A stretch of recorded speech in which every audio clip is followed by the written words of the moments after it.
Hugh Glass was a 19th century American frontiersman, famous for exploring the watershed of the upper Missouri River. What gained him the status of a national hero is an endeavor he made as a fur trapper in 1823, when he famously survived a brutal bear attack. While scouting for food along the Grand River in 1823, Hugh Glass ran into an enraged grizzly bear mother, who attacked him to defend her two cubs. Unable to reach his rifle as they wrestled on the ground, Glass was able to escape from her death grip and stab her with his knife while she shredded his face, chest, arm, and back with her claws. His wounds were so gruesome that his fellow trappers simply placed a bear hide over him as a funeral shroud and left him for dead, so they could get out of the hostile territory and away from the Native Americans who had recently killed half of their crew. With pretty much anyone else, the whole horrendous story would have ended there, but not Hugh Glass. When Glass eventually regained consciousness, he set his own leg, wrapped himself in his bear hide shroud, and started crawling along the banks of the Cheyenne River. During the insane trek across country that followed, he prevented gangrene from infecting his wounded back by lying on a rotting log and allowing maggots to eat his dead flesh. He sustained himself by killing and eating rattlesnakes, and crawled overland for 6 weeks until he reached civilization, which was baffled and impressed to see him alive.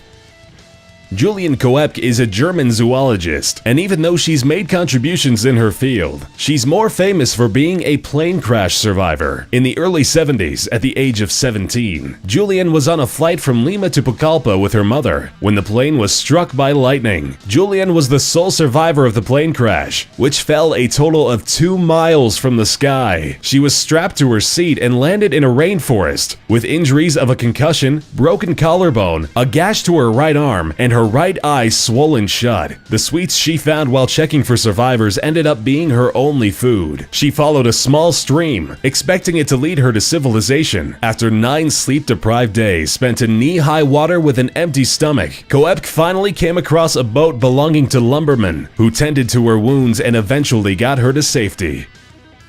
Simo Häyhä was a Finnish farmer and hunter living on the present-day border between Finland and Russia, who joined the Finnish militia at the early age of 20. This seemingly average young man turned into a legendary sniper, nicknamed White Death. Häyhä was a remarkable shot who broke all known records. During a 100-day period, he managed to kill 500 soldiers of the Red Army, reaching a remarkable number of 5 successful hits per day. Häyhä operated during the very few daily hours of sunlight, in white camouflage, in temperatures between -40 and -20 degrees Celsius. The Soviets put his murder as a priority and attempted to kill him with counter-snipers and artillery strikes, but failed repeatedly. In March 1940, Häyhä was finally hit. An explosive bullet hit him in the lower left jaw and took off half of his face. Still, Häyhä didn't die. Remarkably, he pulled through and lived to see the end of the fighting. Even though the bullet had crushed his jaw and blew off his left cheek, Häyhä managed to make a full recovery.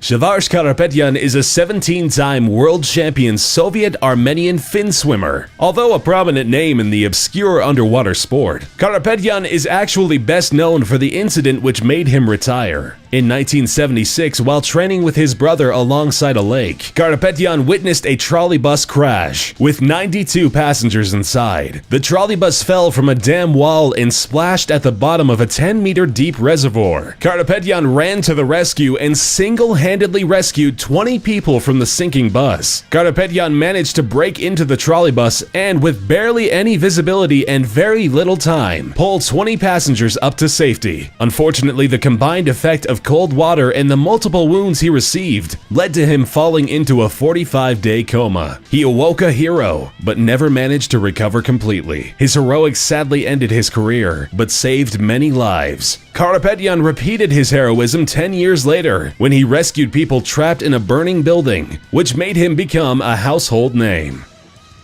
Roy Benavidez was a former member of the United States Army Special Forces who was awarded the Medal of Honor for his actions in Vietnam. He is best known for surviving the impossible. He went to save his comrades who were outnumbered. The helicopter couldn't land because of the intense small arms fire, so he jumped from the hovering helicopter around 30 to 50 feet in the air. He then had to run 75 meters to his comrades, where he was shot in the leg, face, and head on the way. Once he got there, he started rescuing his squad mates, and while he was doing so, got shot in the gut and took a grenade to the back. After all of this, he was miraculously still mobile and still going. Roy then found out the helicopter he previously jumped from had crashed, so he went and rescued the wounded pilot from the wreckage and proceeded to call in airstrikes and call for another rescue attempt. He was shot in the thigh a couple more times, and on his trip to the backup rescue chopper, he was beaten and stabbed by an enemy, who he then killed in hand-to-hand combat. Once he finally made it back to the chopper, he then allowed his comrades to pull him in. When they arrived back to the base, he was pronounced dead and put into a body bag. As they were zipping up the body bag, he had only the strength to spit to let them know he was still alive. He survived these wounds and received the Medal of Honor.